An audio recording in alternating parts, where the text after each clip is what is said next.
사도 바울은 고린도전서 2장과 3장 말씀을 통해 하나님의 메시지를 고린도 교회에 보내면서 지상에 있는 사람들을 세 가지 부류로 구분합니다. 육에 속한 자, 신령한 자, 육신에 속한 자. 육에 속한 자라는 사람들은 하나님을 알지 못하는 사람들이고 하나님과 성령의 일을 받지 못하는 사람들입니다. 교회 바깥에 있는 사람들을 의미하겠죠. 그다음에 두 번째 부류가 신령한 자인데, 고린도전서 2장에서는 이 부류의 사람들이 온전한 자라고 묘사되어 있으며 이들은 주님의 마음을 아는 자라고 말할 수 있습니다. 세 번째, 육신에 속한 자가 있는데 이들은 교회 안에 있지만, 교회의 구성원이기는 하지만, 그리고 성령님을 경험했기는 했지만 교회 안에 있는 어린아이와 같은 사람이라고 말할 수 있습니다. 자, 그렇다면 고린도 교인들은 스스로를 어떻게 판단했을까요? 그들은 바울에 대해서 평가절하하면서도 스스로에 대해서는 이미 성숙에 이른 자라고 자화자찬하던 사람들이었습니다. 게다가 그들은 영적인 신비한 은사를 다양하게 체험한 사람들이었기 때문에 스스로에 대해서 후한 점수를 주는 사람들이었습니다. 당연히 그들은 스스로에 대하여 나는 신령한 자라고 말하는 사람들이었습니다. 그렇다면 그 교회의 목회자였던, 그 교회를 개척했던 목회자 바울도 그 판단에 동의했을까요? 아니, 하나님도 그 판단에 동의하셨을까요?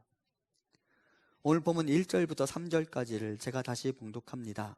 형제들아, 내가 신령한 자들을 대함과 같이 너희에게 말할 수 없어서 육신에 속한 자 곧 그리스도 안에서 어린아이들을 대함과 같이 하노라.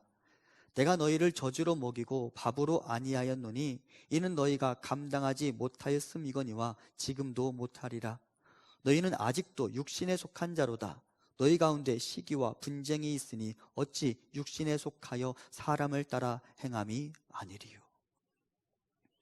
바울은 고린도 교인들의 자기 평가에 동의할 수 없었습니다. 그리고 그들에게 조금 서운하겠지만 냉정하게 이렇게 말합니다. 너희는 어린아이와 같은 육신에 속한 사람이라고. 그들은 그리스도 안에 있으면서도 신앙의 연륜을 차곡차곡 쌓아가고 있으면서도 영적으로는 어른이 되지 못한 사람들이었습니다. 성장 속도에 문제가 있는 사람들이었죠. 신령한 자, 온전한 자가 될 가능성은 있었지만 성장이 더딘 사람들이었으며 신의 성품에 참여하지 못한 사람들입니다. 아직도 그리스도를 경험하기 이전에 자신의 정욕을 이겨내지 못하는 사람들이었고 예수 그리스도를 닮아갈 의욕조차 갖지 못하는 사람들이었습니다. 그리고 사도 바울은 그런 자신의 성도들을 안타까운 마음으로 바라보고 있습니다. 이것이 왜 문제가 될까요? 저는 본문 3절의 한 단어가 매우 가슴 아프게 다가왔습니다. 아직도라는 단어입니다. 고린도 성도들은 바울의 2차 전도 여행 기간 중 주후 49년에 복음을 받아들였습니다. 그리고 고린도 전서가 기록된 시기는 주후 55년경입니다. 그러므로 고린도 교인들이 복음을 받아들인 후 6년여의 시간이 흘렀습니다. 하지만 그들의 신앙은 여전히 제자리 걸음을 하고 있었습니다. 그리고 바울은 그들을 향하여 안타까운 마음을 표현합니다. 아직도. 한편으로는 언제까지라는 단어로 볼 수도 있을 것 같습니다. 바울이 볼 때도 그들의 신앙이 아직 유아기 수준에 머물고 있었기 때문에 바울은 그들을 매우 조심스럽게 다루었습니다. 그래서 딱딱한 밥을 먹이지도 않았고요, 매우 부드러운 젖을 먹이며 그들이 성장하기를 기다렸습니다. 그럼에도 그들이 전혀 성장의 기미를 보이지 못했습니다. 그렇다면 바울이 먹인 젖이 잘못된 것일까요? 그렇지 않습니다. 그건 복음이었습니다. 문제는 고린도 교인들이 바울이 제공한 하나님의 말씀, 예수 그리스도로 말미암는 그 구원의 메시지 말고 인공적인 맛이 가미된 다른 것을 먹기 시작했다는 데 있습니다. 그들은 복음 이외의 철학과 이방 사상의 맛을 들이기 시작했습니다. 그리고 영적으로 전혀 앞으로 나가지 못하는 미성숙한 사람으로 남아있게 됩니다.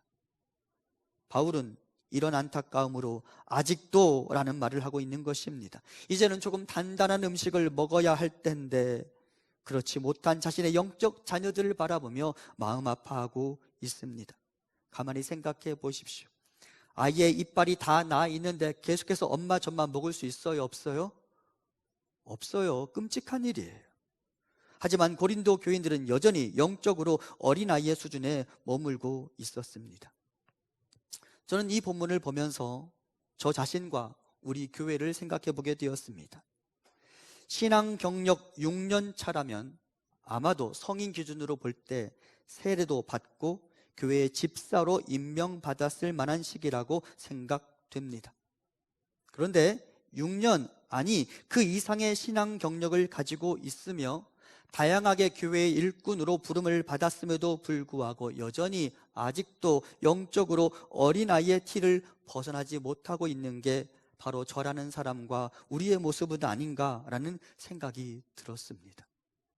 그리고 이런 의문이 생겼습니다. 성령이 그 사람 안에 들어가 있는데 이렇게 영적으로 무기력하고 영적으로 무능하며 전혀 영적이지 않은 삶을 살아갈 수 있단 말인가? 성령이 그렇게 무능한 것일까? 이런 생각이 들었습니다. 여러분 안에 성령이 계십니까? 안 계십니까? 계시죠. 우리 함께 고린도전서 12장 3절을 같이 봉독해 봅니다. 그러므로 내가 너희에게 알리노니 하나님의 영으로 말하는 자는 누구든지 예수를 저주할 자라 하지 아니하고 또 성령으로 아니하고는 누구든지 예수를 주시라 할 수 없느니라. 아멘. 성령이 우리 안에 내주하시니까 우리가 예수를 주라고 고백할 수 있게 된다라고 사도 바울은 선포합니다. 그러니까 여러분 안에 성령이 계세요, 안 계세요? 계세요.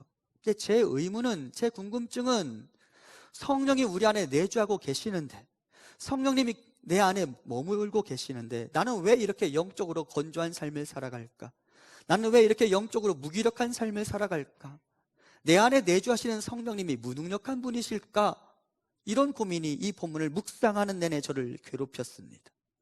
성령이 그 안에 거하고 있는데 여전히 영적으로는 어린아이에 불과한 사람들을 어떻게 보아야 하는가? 이것이 본문을 묵상하는 내내 저의 질문이었습니다. 그리고 성경을 살펴보았습니다. 성경을 보니까 그리스도를 영접한 사람, 즉 그 안에 내주하시는 성령으로 예수를 주라고 고백한 사람들도 여전히 전혀 영적이지 않은 삶을 살아가는 사람들을 보게 되었습니다. 성경에 보니까 여러분, 칭의와 성화 사이에 간극이 있는 것을 보게 되었습니다. 칭의란 무엇이냐? 예수를 구주로 믿고 의롭다 인정받는 사건입니다. 여러분들 이미 예수를 그리스도로 고백하는 분들이시죠? 아멘.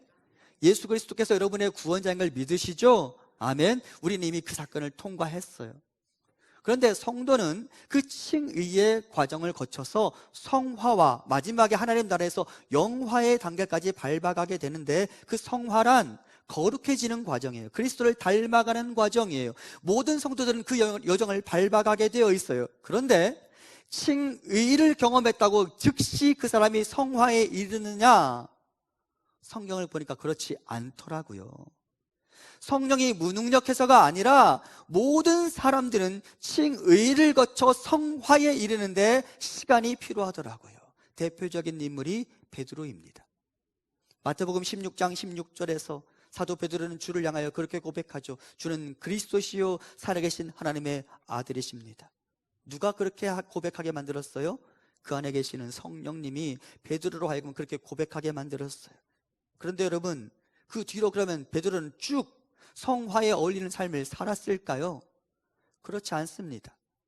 그는 겁쟁이였고요, 그는 주님을 부인하는 사람이었고요, 그는 예수님을 잡으러 오는 사람들에게 칼을 휘두르는 사람이었어요.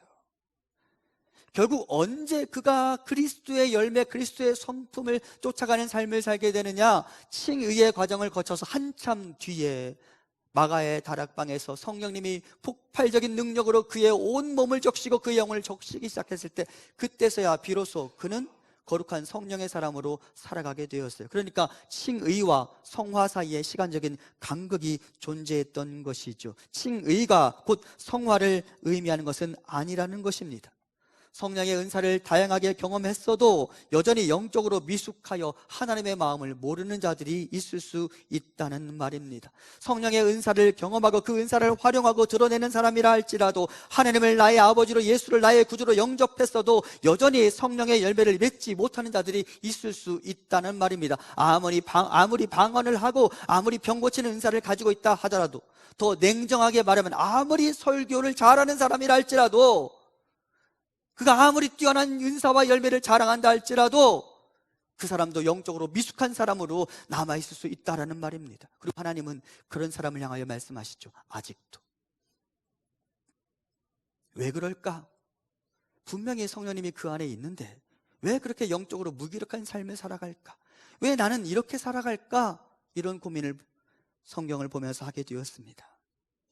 육신에 속한 사람, 그는 성령이 결핍되었기 때문이 아니라 성령에 대하여 무지한 결과, 믿음의 울타리 밖에 사는 사람들처럼 살고 행동하게 됩니다. 그리고 그분을 인격적으로 환영하지 않고 사랑하지 않으므로 신령한 사람이 될 수 없는 것입니다. 성령님, 그분의 다스리심을 적극적으로 환영하지 않고 여전히 내 고집대로 살고자 하는 욕심이 나를 계속해서 지배할 때 나는 육신에 속한 자로 남아있게 됩니다. 바울은 그런 고린도 교인들을 향하여 이제 멈추고 새로운 삶을 살아야 한다고 말하고 있는 것입니다. 바울이 육신에 속한 그리스도인이라고 말하는 것은 육신에 속한 그리스도인이 되는 것이 당연하다는 말이 아닙니다. 그것은 역설이라는 말입니다. 육신에 속한 그리스도를 허용하는 게 아니라는 말입니다.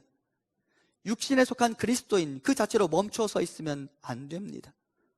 바울에게 세속에 머무는 것은 성도로서의 선택사항이 아닙니다.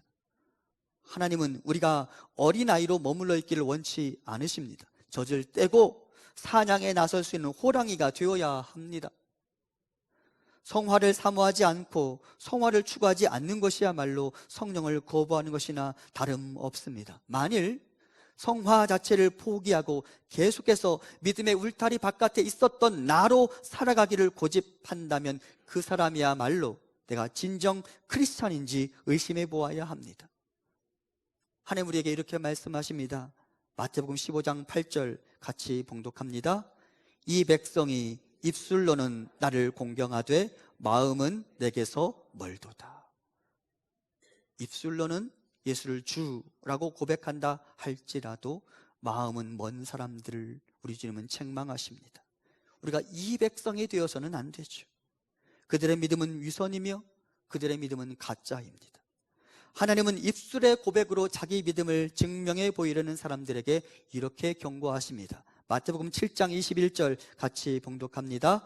나더러 주여 주여 하는 자마다 다 천국에 들어갈 것이 아니요 다만 하늘에 계신 내 아버지의 뜻대로 행하는 자라야 들어가리라. 아멘. 이것은 율법을 다 지키라는 말이 아닙니다. 적극적으로 성령을 환영하고 육신의 행동을 거절하고 하나님의 뜻, 성령의 뜻을 따라 살아가라는 말입니다. 만일 우리가 육신에 속한 자로 만족하고 신령한 자가 되기를 거절한다면, 지금 이대로 살면서 천국 티켓을 따는 것으로 만족한다면 하나님은 그 사람의 믿음을 어떻게 바라보실지 생각해 보아야 합니다. 그 사람의 믿음은 가짜일 가능성이 높습니다. 바울이 갈라디아 교인들에게 보낸 편지의 일부를 살펴봅니다. 갈라디아서 5장 16절입니다. 내가 이르노니 너희는 성령을 따라 행하라. 그리하면 육체의 욕심을 이루지 아니하리라. 기억할 것은 이 서신 또한 갈라디아 교회의 교인들에게 전달된 편지라는 것입니다. 이미 그리스도인이 된 사람들에게 이 편지가 전달되었습니다. 그런데 그들 중 많은 사람들이, 크리스찬이라고 하는 많은 사람들이 신령한 자가 되지 못하고 육신에 속한 자로서 육체의 욕심을 이루기 위해 살아가고 있었습니다. 분명히 그 안에 성령이 내주하는 사람임에도 불구하고 얕은 수준에서 성령의 다스리심을 경험하던 사람들이었습니다. 그들을 향하여 바울은 권면합니다. 성령을 따라 행하라. 어린아이의 수준을 넘어서서 신령한 자의 삶으로 진입하라. 여러분께 질문해 보겠습니다. 여러분, 성령님이 여러분의 전 인격과 모든 삶을 다스리기를 원하십니까?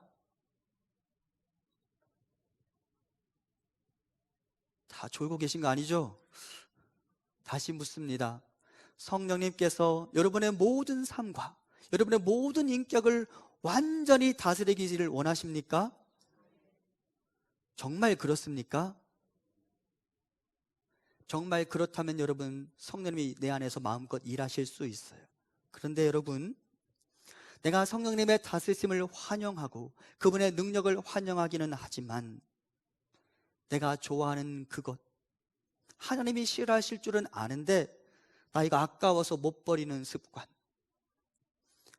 하나님이 이거 싫어하실 줄 아는데 이거 없으면 내가 못 산다고 하는 그 습관, 그 고집. 하나님, 다른 것은 건드려도 되는데 이것만은 건드리지 마세요라고 말하는 그 무엇이 남아있다면 여러분, 성령님은 여러분 안에서 마음껏 일하실 수가 없습니다. 성령님은 절대 우리를 강제로 이끌고 가는 분이 아니십니다.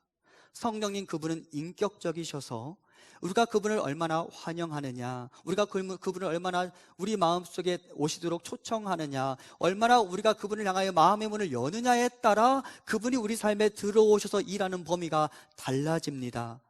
그러면 무슨 말이냐? 내 안에 성령님이, 우리 안에 다 성령님이 내주하고 계세요. 그렇기 때문에 우리가 예수를 주라고 고백하는 거예요. 그럼에도 불구하고 우리가 영적인 어린아이의 수준에 머물러 있다면 뭐가 문제냐? 성령님이 내 안에 오셔서 내 삶을 다스리시기를 원하시는데 그 성령님을 향하여 우리가 이렇게 말하는 거예요. 다른 것은 다 괜찮아요. 그런데 이거는 건드리지 마세요. 나 이거 없으면 안 돼요. 나 이 즐거움 놓칠 수가 없어요. 하나님, 이것만은 눈 감아주세요라고 말하는 그 영역이 남아있으면 성령님은 여러분 안에서 절대 일하실 수가 없다는 말입니다. 하나님이 사랑하라고 말씀하시는 소리 제가 잘 압니다. 저 사랑하며 살 거예요. 제 아내도 사랑하고 제 남편도 사랑하고 제 교회, 저희 교회 모든 구성원도 사랑하고 내 이웃도 사랑할 겁니다. 하지만 하나님, 딱 하나만 눈 감아주세요. 나 그 사람은 사랑할 수 없어요. 나 그 사람은 용납할 수가 없어요 라고 말하고 그 고집을 버리지 않는다면 성령님은 우리 안에 들어오셔서 일하실 수가 없다라는 말입니다. 그러므로 사랑하는 성도 여러분, 그분의 다스리심을 환영하고 그분의 능력에 대한 충만하게 머물기를 원한다면 하나님을 향하여 Don't touch, 건드리지 마세요라고 말하는 그 부분을 포기하시기 바랍니다. 그게 뭔지 저는 잘 몰라요. 하지만 하나님이 이것 싫어하는 줄 알면서도 건드리지 말라고 말하는 그 부분이 있다면 성령님은 여러분 안에 절대 일하실 수가 없습니다. 그 영역을 포기하시기 바랍니다. 아멘? 더 크게 아멘 하실까요? 아멘? 그걸 포기해야만 성령님이 내 안에서 일하시는 것이고 성령님이 우리 교회 안에서 일하시는 것입니다. 자, 그렇다면 고린도 교회 안에 있는 사람들 중 어떤 사람들이 무엇을 버리지 못해서 육신에 속한 자라는 평가를 받게 되었을까? 고린도전서 3장 3절 우리 같이 봉독합니다. 너희는 아직도 육신에 속한 자로다. 너희 가운데 시기와 분쟁이 있으니 어찌 육신에 속하여 사람을 따라 행함이 아니리요. 아멘. 고린도 교회 안에 있는 성도들 중, 즉 예수를 주라고 고백하는 사람임에도 불구하고 성령의 온전한 다스림을 경험하지 못하는 사람들이 있었는데 그들 안에 뭐가 있었어요? 시기와 분쟁이 있었습니다. 이와 유사한 내용이 갈라디아서에도 기록되어 있습니다. 제가 갈라디아서 5장 19절부터 21절까지를 봉독합니다. 육체의 일은 분명하니 곧 음행과 더러운 것과 호색과 우상숭배와 주술과 원수 맺는 것과 분쟁과 시기와 분냄과 당짓는 것과 분열함과 이단과 투기와 술취함과 방탕함과 또 그와 같은 것들이라. 전에 너희에게 경계한 것 같이 경계하노니 이런 일을 하는 자들은 하나님의 나라를 유업으로 받지 못할 것이요. 20절 다시 보여주세요. 육체의 일, 사도 바울이 고발하는 육체의 일 중에 뭐가 있냐면 원수 맺는 것과 분쟁과 시기와 분냄과 당짓는 것과 분열함과, 앞서 우리가 고린도전서 3장 3절에서 보았던 시기와 분쟁과 같은 맥락이라고 말할 수 있습니다. 우리 안에 있는 시기와 분쟁의 문제를 해결하지 못한다면 우리는 육적인 육신에 속한 사람으로 머무를 수밖에 없습니다. 시기, 질투하는 마음입니다. 다른 사람의 성공에 적극적으로 축하해 주지 못하는 사람들입니다. 왜? 사랑이 없으니까. 그리고 그렇게 시기심에 사로잡히는 사람들은 당을 만들게 됩니다. 그렇게 세력화를 하고 상대방을 공격하고 물어뜯습니다. 상대방 진영을 비방합니다. 그리고 공동체는 깨뜨려집니다. 조국 교회 안에 이렇게 많은 갈등과 분열이 있는 이유는 이 땅에 수많은 크리스찬들인 우리가 육신에 속한 자, 거기에 머물러 있기 때문일 것입니다. 성령을 적극적으로 환영하지 않고 그분의 다스리심을 환영하지 않기 때문입니다. 기억하십시오. 성령님은 절대 우리를 강제로 다루지 않으십니다. 성령님, 그분은 인격적인 분이십니다. 그래서 그분이 내 안에 머물고 있는 크리스찬이라 할지라도 내가 그분과 친밀해지지 않고 그분의 뜻을 따를 적극적인 의사를 가지고 있지 않는 한 그분은 내 안에서 침묵하실 수밖에 없습니다. 우리가 그분을 환영하지 않고 그분을 초대하지 않는다면 그분은 내 안에서 나를 주장할 수 없게 됩니다. 그분이 무능해서가 아니라 내가 그분과 친밀해지지 않았기 때문이며, 그분이 무능해서가 아니라 그분을 적극적으로 내가 초대하지 않았기 때문입니다. 그렇게 될 때 우리는 신령한 자가 되는 것 대신 육신에 속한 자가 되고 마는 것입니다. 하지만 반대로 우리가 그분을 사랑하고 그분을 환영하기 시작할 때 그분은 우리에게 거룩한 삶에 대한 소원을 주시고 주의 뜻을 따라 살아갈 수 있는 능력을 주십니다. 여러분, 내 안에 성령님이 일하시는 증거가 뭐냐? 내 안에 거룩한 소원이 생기는 거예요. 이전에 없던 거룩한 소원이 생기면 주님이 내 안에서 일하기 시작하시는구나라는 것을 알 수 있습니다. 예전에 하지 않았던 거룩한 소원, 예전에 집착적으로 붙잡고 있었던 것을 내려놓을 만한 소원이 생기잖아요. 그러면 하나님이, 주의 영이 여러분 안에서 일하고 있다는 증거가 될 것입니다. 저는 여러분 안에 거룩한 소원의 싹이 돋아나기를 간절히 소망합니다. 주의 일을 향한 거룩한 소원이 생겨야만 하는 거예요. 그래야 내가 육신에 속한 자를 넘어서서 신령한 자가 되는 것이죠. 성도는 늘 이 영적 전쟁을 싸우며 살아가게 되어 있습니다. 이미 내 안에 계신 성령님은 이전에 나를 벗어나라고 말하는 반면 내 안에 나는 다시 이전으로 돌아가고 과거의 습관을 버리기를 싫어하니 우리의 내면에 늘 이 싸움이 벌어지고 있는 것입니다. 갈라디아서 5장 17절 같이 봉독합니다. 육체의 소욕은 성령을 거스르고 성령은 육체를 거스르나니 이 둘이 서로 대적하므로 너희가 원하는 것을 하지 못하게 하려 함이니라. 아멘. 내면 속에 치열한 전쟁, 갈등 없는 성도의 삶 있을 수가 없습니다. 두 진영 사이의 치열한 전쟁을 성도는 반드시 치루어내야만 합니다. 그리고 하나님의 마음을 알아 하나님의 마음을 따라 살아가야 합니다. 그 일에 성령님을 초대하십시오. 인격적이신 성령님이 우리가 그분을 환영하고 그분을 우리 인생에 100% 초대하기 시작할 때 우리 안에 들어오셔서 그분이 그분의 일을 이루어 주실 것입니다. 여러분, 단 1%라도 99%는 손대시되 1%만은 건드리지 마세요라고 말한다면 그분은 우리 안에서 일하실 수가 없음을 깨닫고 그분을 내 삶에 100% 초대하고 내 삶이 그분의 온전한 다스리심 안으로 들어갈 수 있기를 소망한다고 외치고 기도할 수 있기를 간절히 소망합니다. 우리가 그렇게 주의 일을 소망하고 주의 능력을 소망할 때 주님 우리 안에서 마음껏 일하실 것입니다. 그러면 그 평화의 영이신 그분이, 능력의 영이신 그분이 우리 안에서 일하시면 내 삶이 달라질 거예요. 내 표정이 달라질 거예요. 내 마음이 달라질 거예요. 우리가 지금 그것을 누리지 못하고 있는 거예요. 성령님의 능력은 이만큼인데 여러분, 우리가 지금 그 중에 이만큼만 누리고 사는 거예요. 안타까운 현실이. 사랑하는 성도 여러분, 성령님의 능력의 100% 그것을 누리며 살아갑시다. 성령님의 능력의 100% 그것이 우리 교회 안에 충만하게 누려질 수 있기를 간절히 소망합니다. 그분을 초대하십시오. 그분의 다스림을 환영하시기 바랍니다. 그리고 그것을 위하여 경건에 이르기를 연습해야 합니다. 디모데전서 4장 7절 같이 봉독합니다. 망령되고 허탄한 신화를 버리고 경건에 이르도록 내 자신을 연단하라. 아멘. 부지런히 연습하라, 훈련하라, 연단하라. 부지런히 내 안에 좋은 습관들을 만들어 가야 합니다.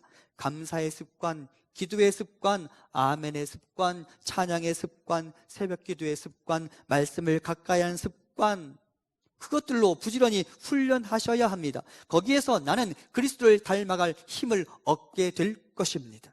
그것이 우리 안에 내주하시는 성령님의 뜻입니다. 우리가 그분의 뜻을 존중하며 살아갈 때 우리는 어린아이의 모습, 육신에 속한 자의 모습에서 벗어나 비로소 신령한 자가 될 수 있을 것입니다. 하나님은 우리 모두가 신령한 자가 되기를 소원하십니다. 신령한 자는 어떤 사람입니까? 고린도전서 2장 15절과 16절입니다. 신령한 자는 누가 주의 마음을 알아서 주를 가르치겠느냐? 그러나 우리가 그리스도의 마음을 가졌느니라. 신령한 자는 어떤 사람이냐? 그리스도의 마음을 가진 사람입니다. 그러면 그리스도의 마음은 무엇인가? 갈라디아서 5장 22절과 23절 같이 봉독합니다. 오직 성령의 열매는 사랑과 희락과 화평과 오래 참음과 자비와 양선과 충성과 온유와 절제니 이 같은 것을 금지할 법이 없느니라. 아멘. 그리스도의 마음, 주님의 마음 안에 가득 담겨진 가장 고귀한 가치, 사랑입니다. 사랑. 이 9가지 열매는 각각 다른 것 같지만 사실은 하나입니다. 5장 22절에 등장하는 이 열매라는 단어는 단수입니다. 9가지가 각각 다르다면 복수로 묘사했을 거예요. 그런데 사도 바울은 이 9가지 열매들을 말하면서 단수 형태, 열매라는 단어를 씁니다. 왜냐? 9가지가 다른 것 같지만 사실은 하나이기 때문이며, 이 9가지를 요약하고 압축하면 딱 한 단어로 정리됩니다. 사랑입니다. 그리스도 안에 사랑이 있습니다. 그 사랑이 여러분과 저를 살렸습니다. 그 사랑이 그분이 십자가에 매달리신 이유입니다. 그 사랑이 그분이 여러분과 저를 포기하지 않는 이유이며, 그 사랑이 여러분과 저를 마지막 때까지 지켜주시는 이유이죠. 그리스도 안에 사랑이 있습니다. 모든 신령한 자는 그 사랑을 가지고 살아가게 되어 있습니다. 그런데 고린도 교인들이 시기와 분쟁으로 교회를 어지럽게 만들고 있었습니다. 파당을 짓고 서로를 비난하며 헐뜯고 있었습니다. 그리고 그런 교인들을 향하여 바울은 말하죠. 너희가 신령한 자가 되기를 원한다. 주의 마음을 아는 사람들이 되기를 원한다. 사랑하라. 그리고 고린도 교회의 모습이 2019년 조국 교회의 모습이 아닌가 생각하면서 하나님께서 오늘 우리에게도 똑같은 말씀을 하고 계시다는 생각을 하게 됩니다. 힘써 연합하라. 하나됨을 추구하라. 서로 사랑하라. 그것이 신령한 자의 증거이니 한국교회여 신령한 자가 되어라. 묵동제일교회여 신령한 자가 되어라. 이것이 하나님의 뜻이죠. 서로 사랑하라는 말이죠. 또한 우리가 알아야 할 하나님의 마음이 있습니다. 예레미야 29장 11절을 같이 봉독합니다. 여호와의 말씀이니라. 너희를 향한 나의 생각을 내가 아나니 평안이요 재앙이 아니니라. 너희에게 미래와 희망을 주는 것이니라. 아멘. 때로는 여러분, 어떤 사람이 무엇을 생각하고 있는지 내가 다 안다고 말해요. 그 사람의 생각은 그렇지 않은데 나는 다 알아 라고 말하고 미리 판단해버려요. 여러분, 그런 적 없습니까? 있죠. 이스라엘 백성들이 지금 하나님의 마음도 모르면서, 하나님 머릿속에 어떤 생각이 들어있는지도 모르면서 미리 판단해버렸어요. 하나님 우리 버리셨다고. 하나님 말씀하십니다. 너희를 향한 생각 내가 알아. 근데 너희가 왜 내 생각을 미리 판단하고 미리 정죄해버려? 너희를 향한 내 생각은 여기 있다. 평안이요 재앙이 아니라 너희에게 미래와 희망을 주는 것이니라. 요즘 여러분 안에 있는, 여러분 삶에 일어나고 있는 여러 가지 문제들을 대하면서 혹시 하나님에 대해서 의심해 본 적은 없습니까? 하나님이 날 사랑하시는 건 맞는지, 복의 근원이신 하나님을 믿으면 잘 된다고 하더니만 내 삶에는 왜 이렇게 어려움이 많은지 복잡한 생각들로 힘든 시간을 보낸 적은 없습니까? 여러분, 그것은 육신에 속한 자의 근심입니다. 신령한 자는 의심하지 않습니다. 주의 마음을 아는 자는 원망하지 않습니다. 왜? 하나님의 나를 향한 생각, 그분의 마음, 그분의 진심을 알기 때문입니다. 하나님의 나를 향한 생각은 재앙이 아니라 평안입니다. 아멘. 하나님, 여러분 한 사람 한 사람을 향하여 재앙을 품고 계신 게 아니에요. 평안의 마음을 품고 계십니다. 그분은 우리에게 미래와 희망을 주기를 원하십니다. 다만 우리가 그 길을 지금 걸어가고 있는 중입니다. 푸른 초장, 쉴만한 물가로 걸어가기 위해서는 골짜기를 통과해야 합니다. 목자는 양들을 데리고 그 길을 걷고 있는 중입니다. 하나님도 아십니다. 이 골짜기가 얼마나 나를 힘들게 하는지. 하지만 그렇기 때문에 목자는 더더욱 내 곁을 떠나지 않으시고 강하게 손에 힘을 쥐고 그분의 손에 막대기와 지팡이를 잡고 내 옆에서 나와 함께 걷고 계십니다. 그분을 신뢰하시기 바랍니다. 우리 하나님의 마음을 신뢰하시기 바랍니다. 그 마음을 아는 자는 조바심과 두려움, 낙심을 이겨낼 수 있을 것입니다. 이 한 주간 하나님의 마음을 알아서 그분이 원하시는 사랑의 열매를 맺어가고 그것으로 주변에 아름다운 향기를 전하며 아름다운 맛을 전할 수 있기를 소망합니다. 내 주변의 사람들이 내가 맺어가는 그 열매를 바라보며 그 열매의 향기 때문에 감탄하고 내가 내는 그리스도인의 맛, 그 맛을 내 주변의 사람들이 맛보면서 내 안에 계신 성령님을 찬양하고 나로 그 열매를 맺게 하신 하나님을 찬양할 수 있는 시간들을 보내고 돌아올 수 있기를 간절히 소망합니다. 그리고 그분의 나를 향한 진심을 헤아리고 의심하지 않고 불안해하지 않고 이 골짜기를 잘 통과해 나아갈 수 있기를 간절히 소망합니다.